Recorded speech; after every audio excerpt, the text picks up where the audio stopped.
Hello बच्चों, क्या हाल चाल है। जेडब्ल्यू और नीट की सीरीज में हम लोग चला रहे थे हाइड्रोकार्बन। आज हाइड्रोकार्बन का लास्ट लेक्चर होने वाला है। इससे पिछले वाले लेक्चर में हमने बेंजीन से सारे कंसेप्ट देखे थे, किस तरह के क्वेश्चन आएंगे। खासकर आपको रेट ऑफ रिएक्शन वाले क्वेश्चन पर ज़्यादा ध्यान देना है, ठीक है।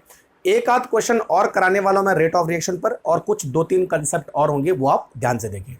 तो चलिए बच्चों शुरू करते हैं, ठीक है। तो एक कॉन्सेप्ट रह रखा है, रेट ऑफ ESR, ठीक है। और कई सारे एग्जाम्पल मैंने आपको करवाए थे, एक बार मैं रिवाइज करवा देता हूं। उस मॉलिक्यूल का रेट ऑफ रिएक्शन ज्यादा होगा जिस पे इलेक्ट्रॉन डोनेटिंग ग्रुप जुड़ा होगा, फिर बेंजीन, और फिर उस मॉलिक्यूल का जिस पर इलेक्ट्रॉन विड्रॉइंग ग्रुप जुड़ा होगा। ये बात हुई थी अपनी, है ना। अगर हम रेट की बात करें तो इलेक्ट्रॉन डोनेटिंग ग्रुप, देन उसके बाद बेंजीन, और देन उसके बाद इलेक्ट्रॉन विड्रॉइंग ग्रुप, ऐसे कुछ बात हुई थी, ठीक है। इसमें मैंने आपको एक एक्सेप्शन बताया था। कौन सा एक्सेप्शन है? अगर बेंजीन के ऊपर जो है एक हैलोजन जुड़ा हो तो उसका रेट ऑफ रिएक्शन जो है बेंजीन से कम होगा, ये आपको बात की थी। यानी इलेक्ट्रॉन डोनेटिंग होते हुए भी रेट ऑफ रिएक्शन कम होगा। रीजन क्या है? Strong inductive effect, -I effect, ठीक है। चलो, बहुत सारे एग्जाम्पल हमने करवाए थे। आई होप आपने वो कर लिए होंगे, और जो क्वेश्चन मैंने आपको दिए हैं वो भी आपने कर लिए होंगे। कोई चीज समझ में नहीं आई तो आप मुझे कमेंट बॉक्स में लिख सकते हैं, ठीक है। एक और क्वेश्चन इस पे अब मैं आपको पूछने वाला हूं। देखो, कई बार पूछा जाता है। मान लिया जाए ये CH3 है, ये CH2, ये CH3, अच्छा, उसके बाद ये CH, ये CH3, और ये CH3, और लास्ट में मैं बनाने वाला हूं ये, है ना।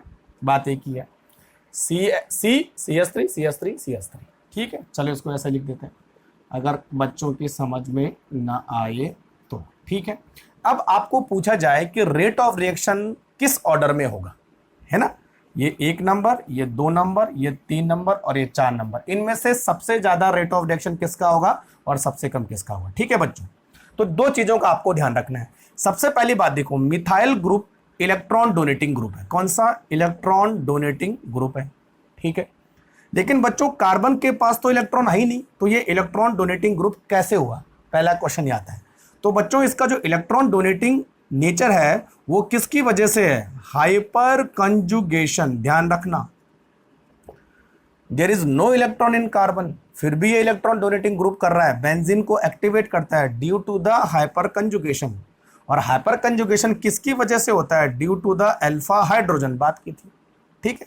तो सिंपल सी बात है कि यहां पर जो है, अगर कार्बन के पास ये अल्फा हाइड्रोजन है ना, ये वाला, जितने ज्यादा अल्फा हाइड्रोजन होंगे रेट ऑफ रिएक्शन उतना ही बढ़ेगा। तो बच्चों जैसे जैसे ये कार्बन का सब्स्टिट्यूशन बढ़ता जाता है, अल्फा हाइड्रोजन कम होते जाते हैं। देखिए यहां पर कितने अल्फा हाइड्रोजन है? 3 अल्फा हाइड्रोजन है। यहां पर कितने अल्फा हाइड्रोजन है? 2 अल्फा हाइड्रोजन है। यहां पर कितने अल्फा हाइड्रोजन है? 1 अल्फा हाइड्रोजन है। यहां पर कोई भी अल्फा हाइड्रोजन नहीं है। तो बच्चों जितने ज्यादा अल्फा हाइड्रोजन होंगे उतना ज्यादा जो है इलेक्ट्रॉन डोनेटिंग इफेक्ट होगा, रेट ऑफ रिएक्शन भी उतना ही फास्ट होगा। इसीलिए जो है इसका जो ऑर्डर होगा वो इस तरह हो जाएगा, ध्यान रखना। कई बार बच्चे क्या गलती करते हैं कि एल्काइल ग्रुप देखते हो कि जितना बड़ा एल्काइल ग्रुप है रेट ऑफ रिएक्शन भी उतना ही फास्ट होगा। ये गलत है, ठीक है। क्योंकि देखो एल्काइल ग्रुप बड़ा होता जा रहा है और आप बोलोगे कि +I बढ़ रहा है तो रेट ऑफ रिएक्शन भी बढ़ेगा, गलत है। रेट ऑफ रिएक्शन जो है हाइपर कंजुगेशन की वजह से होता है, और हाइपर कंजुगेशन किसकी वजह से होता है? अल्फा हाइड्रोजन की वजह से होता है। तो जितने ज्यादा यहां पर अल्फा हाइड्रोजन होंगे रेट ऑफ रिएक्शन भी उतना ही बढ़ेगा। Concept clear? ठीक है, चलो। तो ये था हमारे पास रेट ऑफ रिएक्शन का ऑर्डर, ठीक है। तो कई सारे एग्जांपल मैंने आपको करवा दिए थे। नेक्स्ट बच्चों हम बात करते हैं रिएक्शन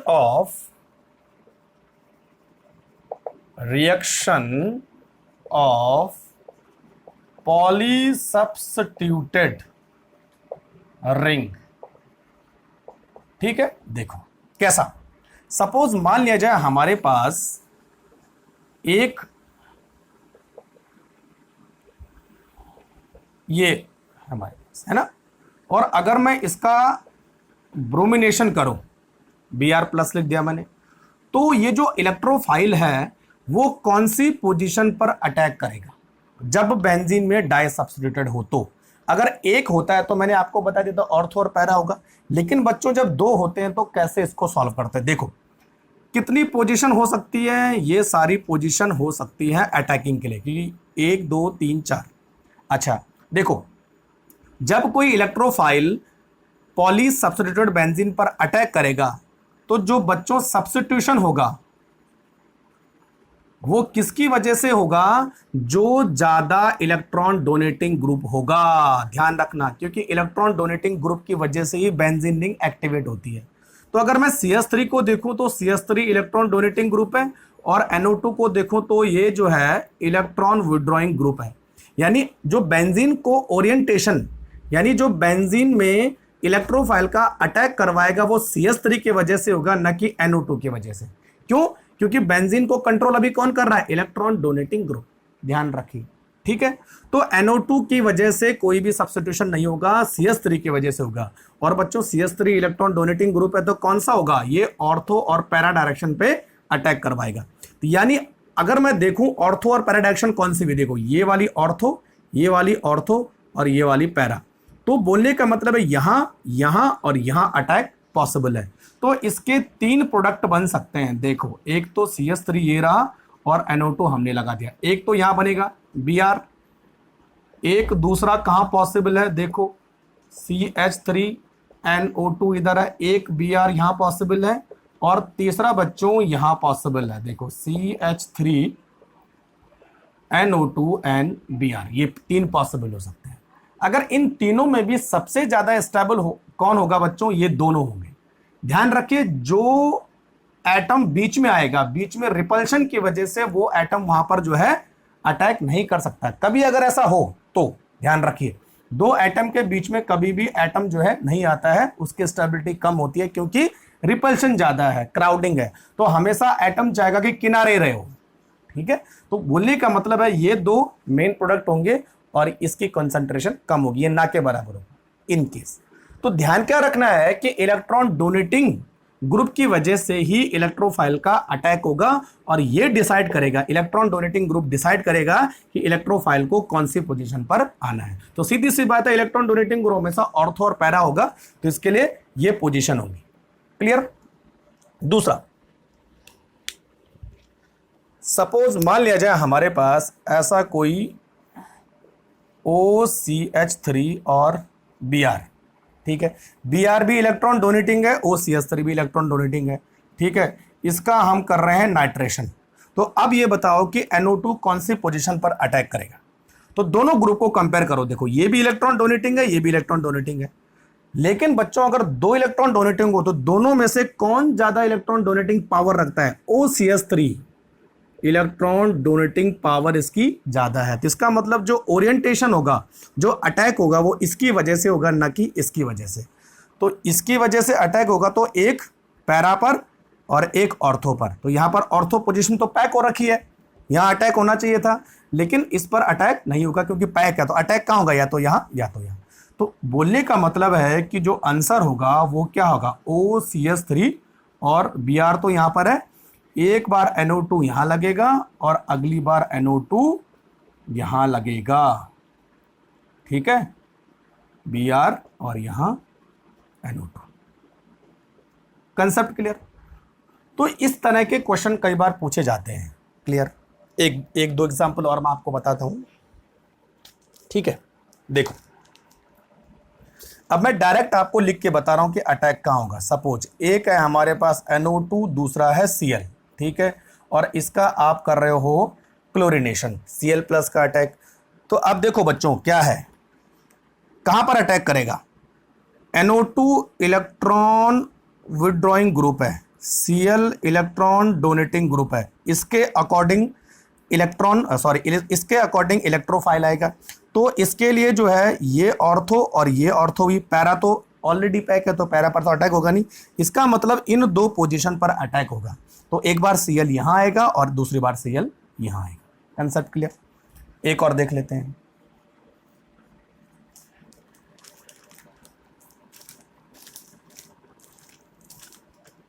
CH3NOH और इसका आप करवा रहे हो नाइट्रेशन, तो बताओ कौन सी पोजीशन पर अटैक होगा। तो OH भी इलेक्ट्रॉन डोनेटिंग है, CH3 भी इलेक्ट्रॉन डोनेटिंग है, दोनों में से इलेक्ट्रॉन डोनेटिंग पावर किसकी ज़्यादा है, OH की ज़्यादा है। तो इसका मतलब OH डिसाइड करेगा कि NO2 कहाँ आएगा। तो OH इलेक्ट्रॉन डोनेटिंग है, तो इसके लिए ऑर्थो और पैरा दो पोजीशन बनेंगी, तो एक ये है और एक ये है, ठीक है। तो इसका मतलब अटैक यहाँ पर और यहाँ पर होगा। Concept clear. तो एक NO2 यहाँ पर आएगा और दूसरा NO2 यहाँ पर आएगा। समझ गए मेरी बात। तो इसी तरह आपको जो है पॉली सब्स्टिट्यूटेड एल्केन में काम करना है, ठीक है भाई। चलो अब नेक्स्ट हमारे पास आता है बच्चों, अगर मान लिया जाए, चलो पहले एक एग्जांपल मैं आपको देता हूं, आपको सॉल्व करना हो।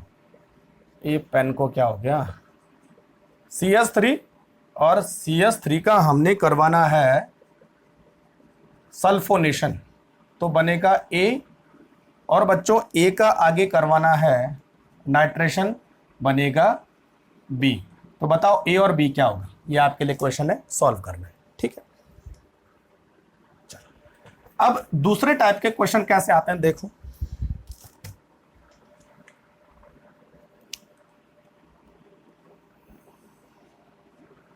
मान लिया जाए हमारे पास दो रिंग है ना, और अगर हम यहां पर करवाए नाइट्रेशन, तो अब बताओ कि ये जो नाइट्रो ग्रुप है कौन सी पोजीशन पर अटैक करेगा।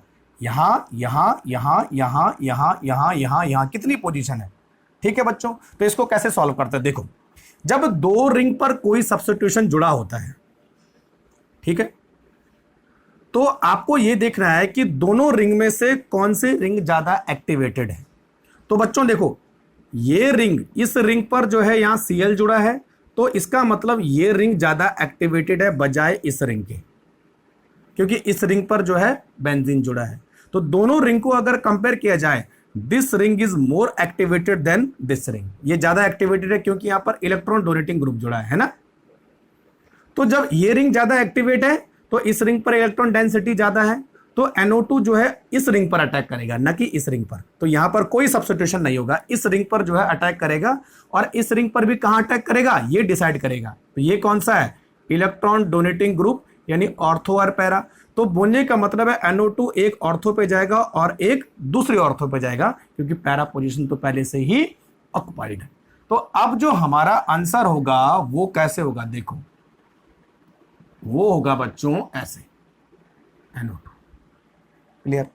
तो कंपेयर करना आपको, ठीक है। अब देखो, सपोज OCH3 एंड NO2, ठीक है, और इसका आप करवा रहे हैं क्लोरीनेशन, ठीक है। अब बताओ कौन सी पोजीशन पर अटैक करेगा। कंपेयर करो कि दोनों रिंग में ज्यादा एक्टिवेटेड कौन है। तो एक्टिवेटेड रिंग वही होगी जिस पर इलेक्ट्रॉन डोनेटिंग ग्रुप जुड़ा होगा। तो बच्चों देखो, ये OCH3 इलेक्ट्रॉन डोनेटिंग ग्रुप है और NO2 जो है इलेक्ट्रॉन विड्रॉइंग ग्रुप है। तो ये रिंग जो है एक्टिवेट नहीं होगी, क्योंकि इस रिंग से तो इलेक्ट्रॉन खींच रहे हैं, इस रिंग को इलेक्ट्रॉन मिल रहे हैं, तो ये रिंग ज्यादा एक्टिवेट हुई। तो जो Cl है वो जो है किस पोजीशन पर अटैक करेगा, ऑब्वियसली ऑर्थो पोजीशन पर अटैक करेगा, क्योंकि ऑर्थो और पैरा हो सकता है, ठीक है। तो अब जो हमारा आंसर होगा वो होगा, देखो यहां OCH3, यहां हमने NO2 लगाया था, तो यहां अब Cl हो जाएगा, तो it will be the answer. Concept clear, ठीक है। तो जब भी दो रिंग हो तो इस तरह से आपको जवाब देना है। एक और कंसेप्ट बताता हूं, C double bond O CH3, और इसका हम करवा रहे हैं नाइट्रेशन। अब बताओ भाई कौन से रिंग्स पर अटैक होगा, ठीक है। चेक करो, देखो इस रिंग पर ये कार्बोनिल ग्रुप जुड़ा है, ये वाला ना पूरा, ये वाला। तो बच्चों इस रिंग सर इस रिंग पे जो है ये कार्बोनिल ग्रुप जुड़ा है, और carbonyl group electron withdrawing group होता है, तो इस रिंग से इलेक्ट्रॉन विड्रॉ होंगे। जबकि इस रिंग पर जो है ऑक्सीजन जुड़ा है, तो ये इलेक्ट्रॉन डोनेटिंग है, तो इस रिंग पर इलेक्ट्रॉन डेंसिटी ज्यादा होगी, इस रिंग पर इलेक्ट्रॉन डेंसिटी कम होगी। तो ये रिंग ज्यादा एक्टिवेट हुई, ठीक है। और जब ये रिंग ज्यादा एक्टिवेट होती है तो NO2 जो है इस रिंग पर अटैक करेगा, और इस रिंग की कौन सी पोजीशन पर अटैक करेगा, या तो वो ऑर्थो पोजीशन पर अटैक करेगा या तो वो पैरा पोजीशन पर अटैक करेगा, ठीक है। अगर कभी आपको लगे कि ऑर्थो और पैरा में से कौन ज्यादा स्टेबल होगा, तो बच्चों पैरा ज्यादा स्टेबल होता है, ध्यान रखना कभी अगर चूज करना पड़े तो मैं डायरेक्ट लिख देता हूं यहां पर। ये देखो, ये रिंग ऐसी थी ना, तो इस पर इलेक्ट्रॉन विड्रॉइंग ग्रुप जुड़ा है, लेकिन इस रिंग से डायरेक्ट O कनेक्ट है, तो ये इलेक्ट्रॉन डोनेटिंग है ना बच्चों, देख रहे हो। तो हमारा जो आंसर होगा वो ये हो जाएगा। समझ में बात आ रही है कि NO2 को हमने यहां क्यों जोड़ा। बस डिपेंड करता है कि जो रिंग है उससे कौन सा एटम अटैच्ड है, इलेक्ट्रॉन डोनेटिंग एटम अटैच्ड है या इलेक्ट्रॉन विड्रॉइंग एटम अटैच्ड, ठीक है। नेक्स्ट देखो,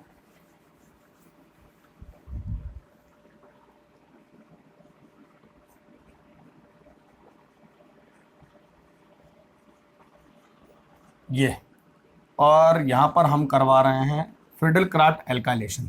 अब बताओ आंसर, कौन से रिंग ज्यादा एक्टिवेट होगी, चेक करो। इस रिंग से CO जुड़ा है यानी इलेक्ट्रॉन विड्रॉइंग ग्रुप, तो इलेक्ट्रॉन खींचेंगे, इलेक्ट्रॉन की डेंसिटी कम हो जाएगी। इस रिंग पर नाइट्रोजन जुड़ा है तो इलेक्ट्रॉन डोनेटिंग है, यहां पर है ना, इलेक्ट्रॉन डोनेटिंग ग्रुप जुड़ा है, तो इस रिंग में इलेक्ट्रॉन की डेंसिटी बढ़ जाएगी। अब दोनों में से कौन सी रिंग ज्यादा एक्टिवेट है, ये वाली रिंग ज्यादा एक्टिवेट है, तो ऑब्वियसली जो R है वो इस रिंग पर अटैक करेगा, ठीक है। और इस रिंग पर कौन किस जगह अटैक करेगा, या तो वो पैरा पर अटैक करेगा या तो वो ऑर्थो पर अटैक करेगा, ठीक है। तो बच्चों ऑर्थो वाले जो है नजदीक होने की वजह से क्या होता है, रिपल्शन ज्यादा होता है, तो पैरा प्रोडक्ट ज्यादा स्टेबल होगा, ठीक है। तो हम ऐसा मान सकते हैं कि इसका जो प्रोडक्ट होगा वो कुछ इस तरह से होगा। कंसेप्ट क्लियर, ठीक है। चलो अब एक तो एग्जांपल आप लोगों के लिए, आप उनको सॉल्व करो, ठीक है। देखो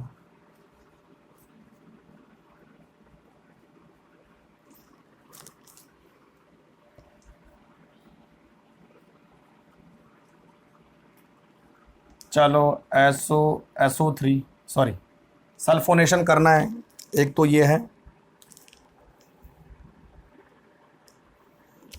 और दूसरा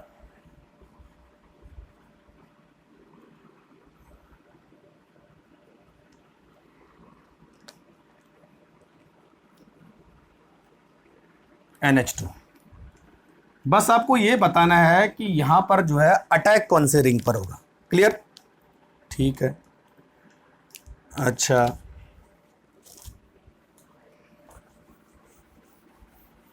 एक एग्जांपल और लिख लेते हैं।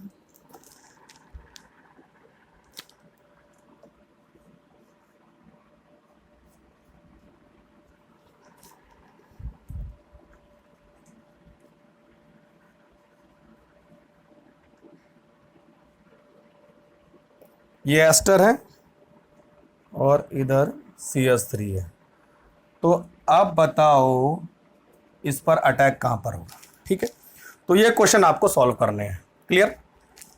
अच्छा एक क्वेश्चन JEE वालों के लिए, नीट भी वाले कर सकते हैं, JEE वालों के लिए एक क्वेश्चन मैं दूंगा यहां पर, है ना, ठीक है। देखो जरा,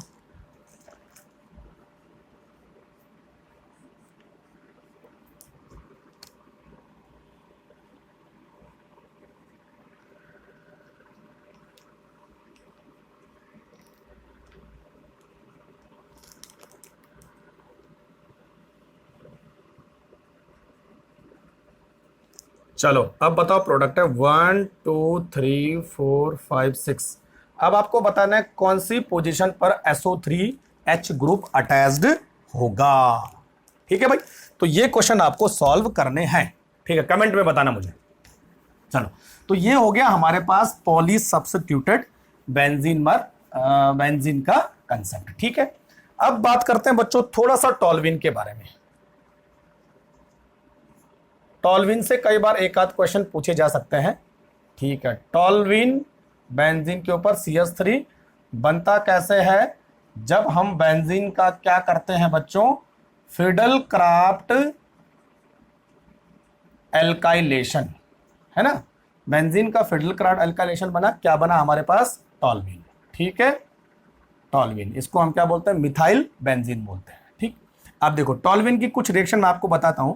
अगर बच्चों टॉल्यूइन का हम करते हैं ऑक्सीडेशन विद KMnO4 के साथ, तो ये पूरा के पूरा ग्रुप जो है किसमें कन्वर्ट हो जाता है, कार्बोक्सिलिक एसिड में, ध्यान रखिए।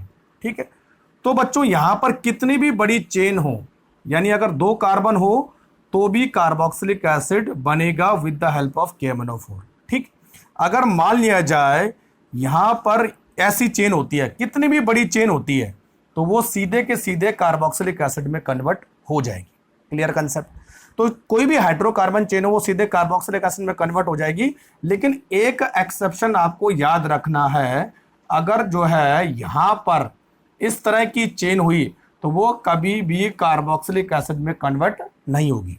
अब इन सब में क्या अंतर है, एक अंतर है बच्चों, अगर बेंजीन से जो कार्बन जुड़ा है उसके पास कोई भी हाइड्रोजन नहीं होता है, यानी अल्फा हाइड्रोजन नहीं होता है, तो वो कभी भी ऑक्सीडाइज नहीं होगा। लेकिन अगर उसके पास अल्फा हाइड्रोजन है, जैसे यहां देखो ना अल्फा हाइड्रोजन है, तो वो हमेशा कार्बोक्सिलिक एसिड में कन्वर्ट होगा, ध्यान रखना। तो इसका ऑक्सीडेशन पॉसिबल नहीं है क्योंकि इसके पास कोई भी अल्फा हाइड्रोजन नहीं है। Concept clear. ठीक है, तो टॉल्यूइन का ऑक्सीडेशन हमेशा क्या बनता है, कार्बोक्सिलिक एसिड। केवल टर्सरी क्वाटरनरी कार्बन का ऑक्सीडेशन पॉसिबल नहीं है। ठीक है, अगर मान लिया जाए बेंजीन में 2 CH3 जुड़े हो, 2 CH3 वाले को हम क्या बोलते हैं बच्चों, जाइलिन। और कौन सा जाइलिन है, ऑर्थोजाइलिन है। इसका भी अगर हम ऑक्सीडेशन करते हैं with the help of KMnO4, तो दोनों CH3 जो है COOH में कन्वर्ट हो जाएंगे। It will produce phthalic acid. ठीक, अगर ऐसा हो तो देखो ये भी थैलिक एसिड बनाएगा, सेम टू सेम कंडीशन में। ठीक है, अच्छा अगर जो है ऐसा हो तो सिंगल से जुड़ा हो, तो तब बच्चों हमारे पास बेंजोइक एसिड बनेगा। यानी अगर बेंजीन में सब्स्टिट्यूशन एक ही हो तो बेंजोइक एसिड, बेंजीन में 2 सब्स्टिट्यूशन हो और एल्काइल चेन जुड़ी हो तो 2 कार्बोक्सिलिक एसिड बनेंगे। ठीक है, देखो 2 substitution 2 carboxylic acid, 1 substitution 1 carboxylic acid. Clear concept. ठीक है, अच्छा अब देखो और रिएक्शन, बहुत इंपॉर्टेंट रिएक्शन बताने वाला हूं मैं आपको। अगर बच्चों टॉल्यूइन का हम करते हैं ब्रोमिनेशन या halogenation in the presence of UV light, और यहां पर हम करते हैं bromination in presence of catalyst, तो दोनों में देखो अलग अलग प्रोडक्ट बनेगा। ब्रोमिनेशन और लाइट की प्रेजेंस में हमेशा सब्स्टिट्यूशन रिएक्शन होती है। और बच्चों कौन सी सब्स्टिट्यूशन रिएक्शन होती है, फ्री रेडिकल सब्स्टिट्यूशन रिएक्शन। तो बच्चों हमेशा क्या होगा, इस एल्काइल के हाइड्रोजन निकलेंगे, क्योंकि सब्स्टिट्यूशन, फ्री रेडिकल सब्स्टिट्यूशन कभी भी बेंजीन के हाइड्रोजन पर नहीं होती है। तो ध्यान रखिए जो प्रोडक्ट बनेगा वो ऐसा बनेगा, alkyl hydrogen will be replace if Br2 with HNO। लेकिन अगर Br2 और FeBr3 है तो इसका मतलब कौन सा सब्स्टिट्यूशन होता है, इलेक्ट्रोफिलिक सब्स्टिट्यूशन रिएक्शन। तो इलेक्ट्रोफिलिक सब्स्टिट्यूशन रिएक्शन हमेशा बेंजीन के हाइड्रोजन पर होता है, ध्यान रखिए। तो यहां पर 2 चीजें आपको ध्यान रखनी है, Br और एक बार ऑर्थो भी आ सकता है। ठीक है, तो ध्यान रखना है कि कब बेंजीन के हाइड्रोजन जाएंगे और कब एल्काइल ग्रुप के हाइड्रोजन जाएंगे। तो अगर Br2 के साथ कोई भी कैटलिस्ट नहीं हो, केवल जो है HNO दे रखा हो, तो एल्काइल के हाइड्रोजन रिप्लेस होंगे। लेकिन अगर Br2 के साथ FeBr3 दे रखा हो तो बच्चों ये स्पेशल किसके लिए है, इलेक्ट्रोफिलिक सब्स्टिट्यूशन रिएक्शन के लिए। और इलेक्ट्रोफिलिक सब्स्टिट्यूशन रिएक्शन में हमेशा बेंजीन के हाइड्रोजन रिप्लेस होते हैं। Clear concept. ठीक है, अब देखो आगे, अगर मान लिया जाए ये वाला रिएजेंट हमारे पास है और इसका मैं करता हूं हाइड्रोलाइसिस, तो बच्चों क्या होगा, Br निकल जाएगा और इसकी जगह में क्या आ जाएगा, एक OH आ जाएगा। ठीक है, न्यूक्लियोफिलिक सब्स्टिट्यूशन रिएक्शन है, SN रिएक्शन। अगर यहां पर मैं KCN के साथ रिएक्शन करता हूं तो अगेन Br रिप्लेस हो जाएगा किसके थ्रू, Cn के थ्रू, तो यहां पर आ जाएगा CS2Cn। Concept clear? ठीक है। एक चीज और आओ, अगर मान लिया जाए कि मैं टॉल्विन का 3Br2 एंड HNi, देखो HNi लिखा है, ये वाले हाइड्रोजन जाएंगे, तो एक एक करके सारे हाइड्रोजन रिप्लेस हो जाएंगे और 3Br इस पर लग जाएंगे, इस तरह से होगा ना, 3Br लगेंगे, 3 हाइड्रोजन निकल जाएंगे। ठीक है, अब अगर मैं इसका हाइड्रोलाइसिस करता हूं तो तीनों Br रिप्लेस होके उसकी जगह में 3 OH लग जाएंगे, ऐसे करके। और बच्चों जब किसी कार्बन पे 3 OH होते हैं तो उनमें से वाटर निकल जाता है, तो यहां पर क्या होगा, अगर हम इसको सिंपल हीट करेंगे तो वाटर निकल जाएगा, तो क्या बचे, देखो COOH, again we get carboxylic acid. Clear concept? तो इस तरह भी कई बार रिएक्शन पूछी जा सकती है, तो आपको ध्यान रखना है कि किस तरह का कंसेप्ट आ रहा है। तो ये टॉल्विन का कुछ रिएक्शन मैंने आपको बता दी। ठीक है भाई, चलो अब बच्चों नेक्स्ट हमारे पास है जो सबसे इंपॉर्टेंट मैं आपको आज बताने वाला हूं, वो है aromatic, non aromatic and anti aromatic compound, है ना। तो क्या होने वाला है, देखो एरोमेटिक नॉन एरोमेटिक कहां कहां है भाई,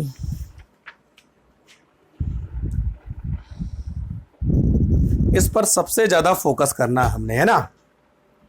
वैसे ये बेसिक कॉन्सेप्ट का क्वेश्चन है, लेकिन हाकेल रूल से रिलेटेड है, यानी हाइड्रोकार्बन से रिलेटेड है, इसलिए मैंने बता दिया। ठीक है, एक तो होते हैं बच्चों कंपाउंड हमारे, देखो यहीं पे लिख देता हूं मैं, एरोमेटिक,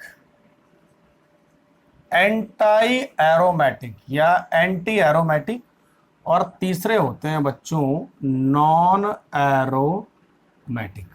कैसे पहचानोगे, आपके पास 4 कंपाउंड दिए होते हैं, बोला जाता है कि कौन सा एंटी एरोमेटिक होगा, कौन सा नॉन एरोमेटिक होगा या कौन सा एरोमेटिक होगा, कैसे पता करते हैं। देखो बच्चों, aromatic, anti aromatic, non aromatic में कुछ खास बातें होनी चाहिए। ठीक है, तो पहले इन दोनों का पता करते हैं, ये दो प्रॉपर्टी उसमें नहीं होती तो लास्ट वाला आ जाएगा अपना आप ही। देखो, aromatic must be cyclic, anti aromatic must be cyclic, cyclic होनी चाहिए।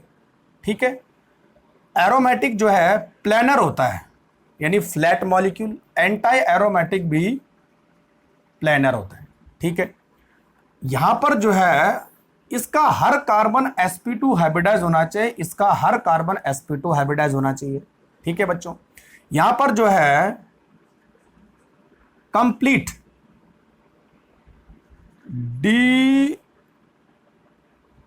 D localisation of pi electron, और ये भी सेम होना चाहिए। अभी सारी प्रॉपर्टी सेम चल रही है। ठीक है, कंप्लीट डिलोकेलाइजेशन ऑफ पाई इलेक्ट्रॉन, यहां भी कंप्लीट डिलोकेलाइजेशन ऑफ पाई इलेक्ट्रॉन।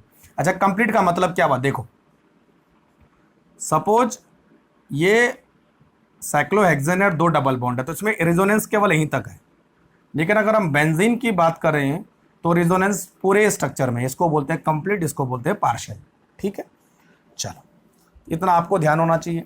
पूरे स्ट्रक्चर में अगर रेजोनेंस होगा, पूरे स्ट्रक्चर के पाई इलेक्ट्रॉन आपस में कनेक्ट होंगे, तभी उसको हम बोलते हैं कंप्लीट डिलोकेलाइजेशन।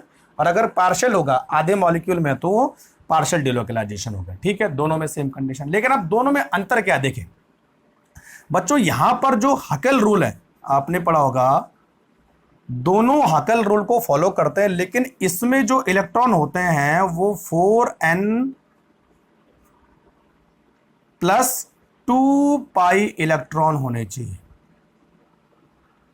यानी total number of electron 4n plus 2 पाई को सेटिस्फाई करते हैं, तभी जाके ये एरोमेटिक होगा, ध्यान रखना।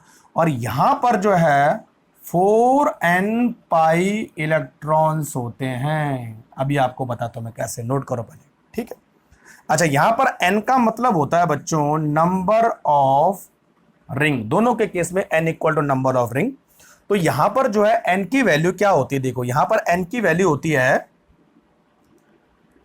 0 1 2 3, n इक्वल टू 0 1 2 3, और यहां पर जो है n की वैल्यू होती है 1 2 3 एंड 4 सो ऑन।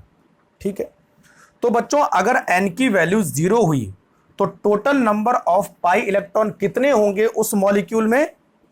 2। अगर n की वैल्यू 1 हुई तो उस मॉलिक्यूल में टोटल पाई इलेक्ट्रॉन कितने होंगे? 6। 2 हुई 10, 3 हुई 14।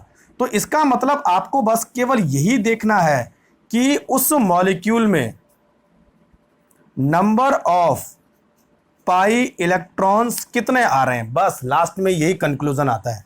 अगर किसी मॉलिक्यूल में नंबर ऑफ पाई इलेक्ट्रॉन 2, 6, 10 और 14 आ रहे हैं, इसका मतलब वो एरोमेटिक है। ठीक है, और यहां देखो यहां कितने आएंगे? 1 होगा तो 4, 2 होगा तो 8, 3 होगा तो 12 और 4 होगा तो 16। तो यहां पर जो पाई इलेक्ट्रॉन आएंगे वो कैसे आएंगे? 4, 8, 12 और 16। Clear concept? तो ये बिल्कुल आपको ध्यान रखना है कि किस तरह से ये कॉन्सेप्ट होने वाला है। ठीक है भाई। अच्छा, नॉन एरोमेटिक वो कंपाउंड होंगे जिनमें ये कोई प्रॉपर्टी मिसिंग होगी। ठीक है, यानी absence of any of the following property, इनमें से कोई प्रॉपर्टी अगर मिस होती है तो वो नॉन एरोमेटिक हो जाएगा। क्लियर? अच्छा, एक और चीज, जो एरोमेटिक होता है बच्चों उसकी स्टेबिलिटी एंटी एरोमेटिक से ज्यादा होती है। Aromatic are more stable than anti aromatic. तो एरोमेटिक की एनर्जी कम होगी, एंटी एरोमेटिक की एनर्जी ज्यादा होगी। Clear concept? तो ये चीज आपको ध्यान रखने हैं कि मॉलिक्यूल में ये सारी प्रॉपर्टी होनी चाहिए। लेकिन बच्चों क्या है, देखो मैं आपको बताता हूं, कोई मॉलिक्यूल आपको दे रखा होता है, उसमें ये सारी प्रॉपर्टी मान लिया जाए है, लेकिन लास्ट में कहां अटकता है? इलेक्ट्रॉन पर अटकता है। तो ध्यान रखना है, यहां पे 2, 6, 10, 14 होना चाहिए, तब जाके एरोमेटिक होगा। 4, 8, 12, 16 होगा, तब जाके वो एंटी एरोमेटिक होगा। Concept clear? एक और चीज आपको ध्यान रखनी है, अगर जो है किसी साइक्लिक स्ट्रक्चर में डबल बॉन्ड से कोई कार्बन कनेक्ट है तो बच्चों हमेशा वो sp2 होता है। ध्यान रखें, है ना, डबल बॉन्ड से कोई कार्बन कनेक्ट है वो sp2 होता है, लेकिन साइक्लिक में अगर सिंगल बॉन्ड है तो वो हमेशा sp3 होगा। Clear concept? अगर कोई साइक्लिक में पॉजिटिव चार्ज आ गया तो बच्चों वो भी हमेशा sp2 कार्बन गिना जाएगा, और अगर किसी साइक्लिक में नेगेटिव चार्ज आ गया, यहां पर नेगेटिव चार्ज है, it will also sp2 hybridise carbon. Clear? तो sp2 के लिए 3 कंडीशन है, या तो डबल बॉन्ड होगा, या तो प्लस चार्ज होगा, या तो माइनस चार्ज होगा। अच्छा, जब भी माइनस चार्ज होगा इसका मतलब 2 इलेक्ट्रॉन एक्स्ट्रा है, प्लस चार्ज होगा तो कोई भी इलेक्ट्रॉन नहीं है। इतना ध्यान रखना है। तो इलेक्ट्रॉन काउंट करने का यह तरीका है। ठीक है, दूसरी चीज, जो डबल बॉन्ड है, डबल बॉन्ड के में 2 पाई इलेक्ट्रॉन होते हैं, ध्यान रखना।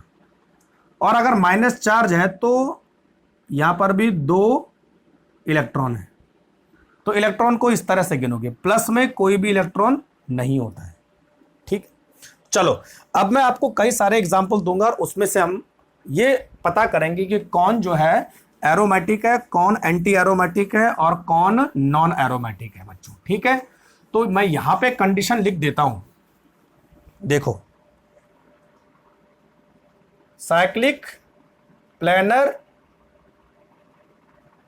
कंजुगेटेड पाई इलेक्ट्रॉन, ठीक है, और every carbon must have sp2 hybridise, और अगर 2, 6, 10, 14 हुआ तो एरोमेटिक, और 4, 8, 10, 4, 4, 8, 4, 12, 4, 16 तो एंटी एरोमेटिक। क्लियर? चलो अब कई सारे एग्जांपल मेरे पास है। देखो भाई, सबसे पहले सरल से शुरू करते हैं और टफ की तरफ जाते हैं। बेंजीन, टोटल कितने बॉन्ड है? 3 पाई बॉन्ड है। ध्यान रखिए, है ना, 3 पाई बॉन्ड है, और हर पाई बॉन्ड में बच्चों 2 इलेक्ट्रॉन होते हैं, तो टोटल यहां पर 6 पाई इलेक्ट्रॉन है। ध्यान रखना, कई बच्चे कंफ्यूज होते हैं कि बॉन्ड और इलेक्ट्रॉन में अंतर। देयर आर 3 पाई बॉन्ड, और हर पाई बॉन्ड में 2 इलेक्ट्रॉन होते हैं, तो टोटल बेंजीन में कितने इलेक्ट्रॉन आ रहे हैं? 6 पाई इलेक्ट्रॉन आ रहे हैं। और 6 पाई इलेक्ट्रॉन कहां पे आ रहा है? Aromatic, it will B aromatic.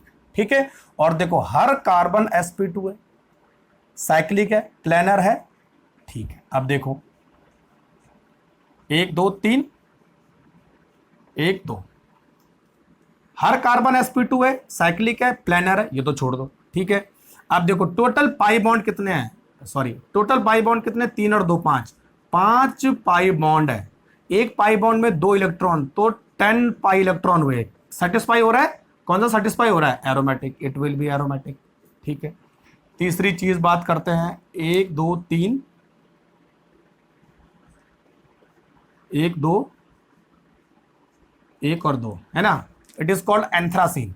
Total pi bond कितने हैं? 7 पाई बॉन्ड है।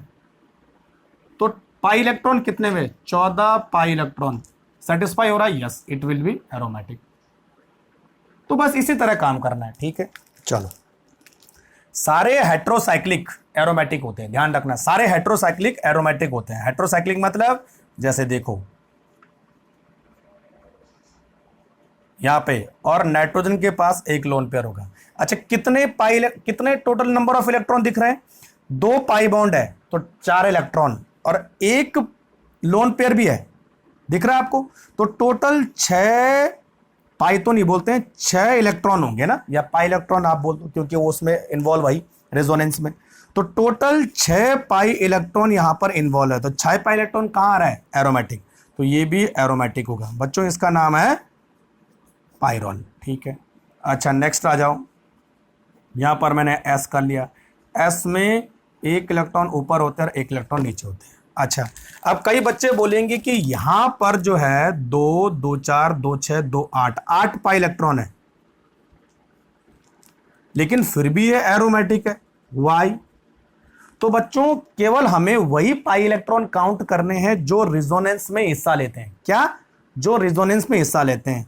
तो इसके ये वाले इलेक्ट्रॉन रिजोनेंस में हिस्सा नहीं लेते हैं, यानी डिलोकेलाइजेशन में हिस्सा नहीं लेते हैं, तो इनको हम काउंट नहीं करेंगे। तो 8 पाई इलेक्ट्रॉन में 2 पाई इलेक्ट्रॉन तो माइनस हो गए, तो कितने बचे हैं?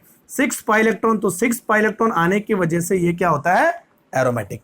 याद रखिए, केवल उन्हीं इलेक्ट्रॉन को काउंट करना है जो रिजोनेंस में या डिलोकेलाइजेशन में पार्ट प्ले कर रहे हैं। क्लियर? अच्छा, इसका नाम है थायोफीन। ठीक है। अब बात करते हैं फ्यूरान। यहां पर भी ऐसी है, ऑक्सीजन है ना, 1 2 1 2। ठीक है, दिस इज कॉल्ड फ्यूरान। इस वाले को नहीं गिनोगे, केवल अंदर वाले को गिनोगे। 2 2 4 2 6 6 pi electron, that's it will B aromatic. Clear? अच्छा, पेरिडीन की बात करें, 1 2 3 2 2 4 2 6 2 8, लेकिन बच्चों इसको नहीं गिनोगे। Why? It is not take part in the resonance. Resonance में हिस्सा नहीं ले रहा है, केवल रेजोनेंस में इन पाई बॉन्ड की वजह से ही काम बन रहा है। तो टोटल हमारे पास 6 पाई इलेक्ट्रॉन हुए, तो इसीलिए ये क्या होगा? एरोमेटिक। तो सारे हेट्रोसाइक्लिक भी एरोमेटिक होते हैं। बेंजीन रिंग अगर आपस में एक दूसरे से कनेक्ट है तो वो भी क्या होंगे? एरोमेटिक होगी। तो ये फ्यूज्ड बेंजीन रिंग भी एरोमेटिक होती है, और आइसोलेटेड बेंजीन रिंग देखो है ना,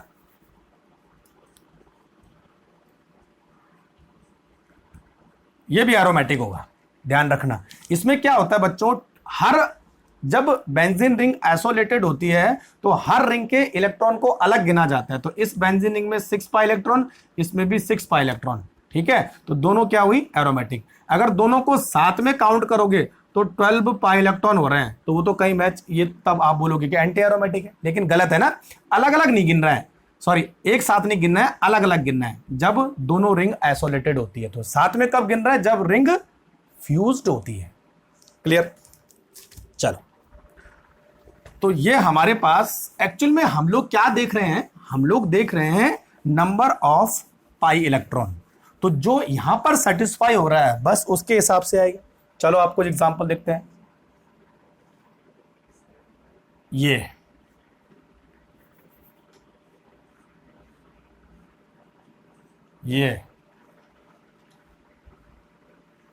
अब बताओ भाई क्या होगा? ठीक है, सॉल्व करो जरा।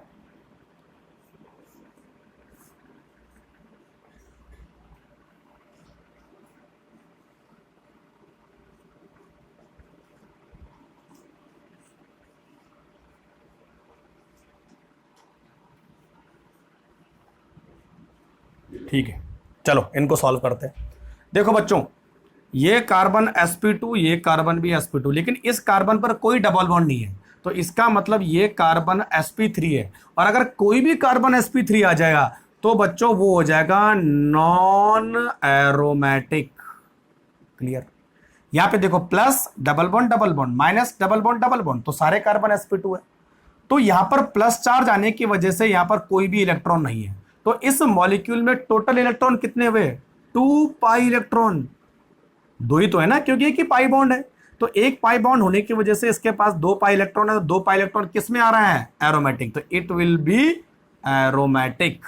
ठीक है भाई, यहां पे देखो टोटल पाई इलेक्ट्रॉन कितने हैं? 2 इसके पास है और 2 इसके पास होते हैं। माइनस चार्ज में 2 इलेक्ट्रॉन होते हैं, तो टोटल इलेक्ट्रॉन कितने होते हैं? 4 पाई इलेक्ट्रॉन है। और 4 पाई इलेक्ट्रॉन किस में आता है बच्चों? Anti aromatic. तो it will be anti aromatic compound. देखिए ध्यान रखना है ना। अब देखो मॉलिक्यूल के पास टोटल पाई इलेक्ट्रॉन कितने हैं? 4 पाई इलेक्ट्रॉन है, तो ये भी क्या होगा? Anti aromatic. ठीक है, यहां पे देखो 2 और 2 4, प्लस चार्ज है, कोई भी इलेक्ट्रॉन नहीं है, तो टोटल पाई इलेक्ट्रॉन कितने हैं? 4 पाई इलेक्ट्रॉन। तो ये भी क्या होगा? एंटी एरोमेटिक, है ना बच्चों? ठीक है, यहां पे देखो 2 और 2 4, माइनस चार्ज आने की वजह से 2 इलेक्ट्रॉन एक्स्ट्रा हैं, तो टोटल इलेक्ट्रॉन कितने हैं? 6 पाई इलेक्ट्रॉन। तो ये एरोमेटिक होगा, एरोमेटिक। ठीक है, यहां पर देखो sp2 sp2 sp2 sp2, लेकिन कोई भी डबल बॉन्ड नहीं है, कोई भी चार्ज नहीं है, तो ये sp3 है। और एक कार्बन sp3 आने की वजह से ये होगा नॉन एरोमेटिक। Concept clear? तो किस तरह से एरोमेटिक हो रहा है, किस तरह से नॉन एरोमेटिक हो रहा है, समझ में आ रहा है। ठीक है, तो कुल मिला के हमें बच्चों क्या देखना है? सबसे पहले हमें हाइब्रिडेशन देखना है, और हाइब्रिडेशन में अगर प्लस माइनस डबल बॉन्ड नहीं है तो sp3 होगा, तो वो कभी भी एरोमेटिक और एंटी एरोमेटिक नहीं होगा। उसके बाद सारी कंडीशन फुलफिल होने के बाद नंबर ऑफ इलेक्ट्रॉन गिनने हैं, तो नंबर ऑफ इलेक्ट्रॉन गिनोगे तो क्या हो जाएगा हमारे पास? एंटी एरोमेटिक और एरोमेटिक का कंसेप्ट आ जाएगा। ठीक है बच्चों, अच्छा अगर मान लिया जाए कि फ्री रेडिकल होता है, तो बच्चों फ्री रेडिकल में नंबर ऑफ इलेक्ट्रॉन पेयर तो ऑड आ जाएंगे। तो टोटल यहां पर कितने हैं? 2 और 2 4 और 5 इलेक्ट्रॉन है, तो 5 इलेक्ट्रॉन तो कहीं सेटिस्फाई नहीं होता है, तो it will B non aromatic. ध्यान रखना भाई, it will B non aromatic. ठीक है, चलो अच्छा अब देखो और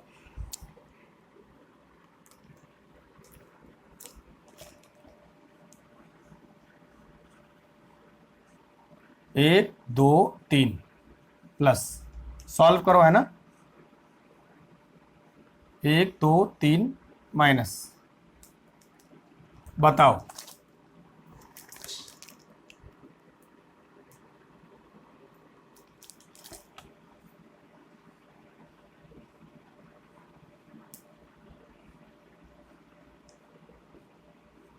चलो इन तीनों पर फोकस करते हैं।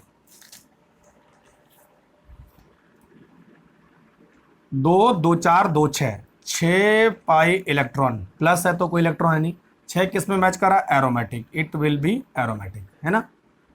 2 2 4 2 6 2 8, 8 पाई इलेक्ट्रॉन, 8 किस में आ रहा है? Anti aromatic. It will be anti aromatic. ठीक है, अच्छा टोटल इलेक्ट्रॉन कितने आ रहे हैं? 8 पाई इलेक्ट्रॉन, तो आप बोलोगे इसे एंटी एरोमेटिक, लेकिन बच्चों ये गलत है। ये ना तो एरोमेटिक है ना तो एंटो एरोमेटिक है, ये एक्सेप्शन वाला केस है। ध्यान रखना, जानबूझ के पूछ लेते हैं। इसका नाम है साइक्लो ऑक्टा टेट्राइन, कॉट, COT बोलते हैं। साइक्लो ऑक्टा, 8 है, 1 2 3 4 5 6 7 8 और 4 बॉन्ड है, साइक्लो ऑक्टा टेट्राइन। तो बच्चों साइक्लो ऑक्टा टेट्राइन में दूर से देखने पर लग तो रहा कि इसमें 8 पाई इलेक्ट्रॉन है और ये एंटी एरोमेटिक हो सकता है, लेकिन बच्चों ये होता है नॉन एरोमेटिक। अब बोलो कैसे? देखो बताते हैं। जो साइक्लोऑक्टाटेट्राईन है यानी सीओटी है, उसका जो शेप है वो बच्चों इस तरह होता है, देखो ट्यूब शेप ये, और ट्यूब शेप होने की वजह से ये नॉन प्लेनर है। और बच्चों मैंने अभी आपको क्या बताया था, the molecule must have planar, पूरा मॉलिक्यूल प्लेनर होना चाहिए, तभी जाके वो क्या करेगा, डीलोकेलाइजेशन करेगा सारे बॉन्ड का। तो यहां तो पाई इलेक्ट्रॉन यहां पर है, यहां पाई इलेक्ट्रॉन यहां पर है, ये दोनों कभी भी मैच नहीं कर सकते हैं, तो यहां पर प्लेनर खत्म हो जाता है। इसीलिए यहां भी ये नॉन प्लेनर होने की वजह से क्या है, नॉन एरोमेटिक है। ध्यान रखना ये एक्सेप्शन वाला केस है, it will B non aromatic, इसमें यही आता है। ठीक है, तो समझ में आ रहा है किस तरह से काम करना है। अच्छा नेक्स्ट देखते हैं।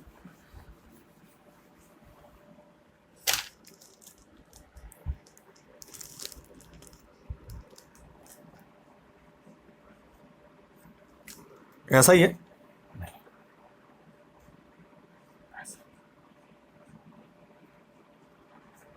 चलो इसको दिखाओ मुझे।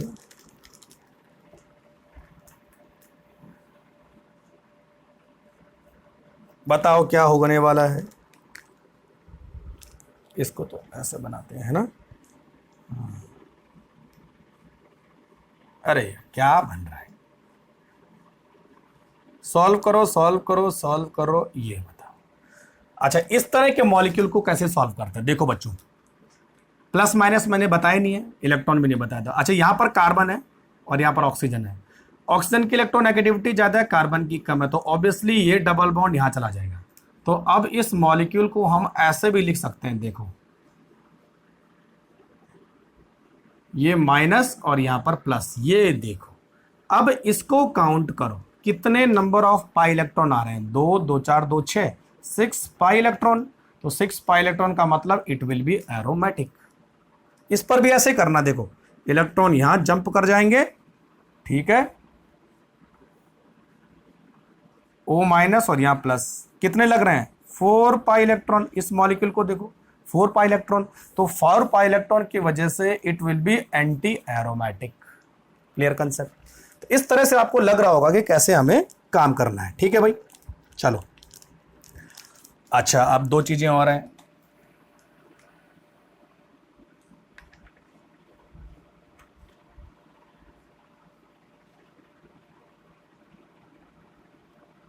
बताओ क्या होने वाला है। और दूसरा एग्जांपल हमारे पास है,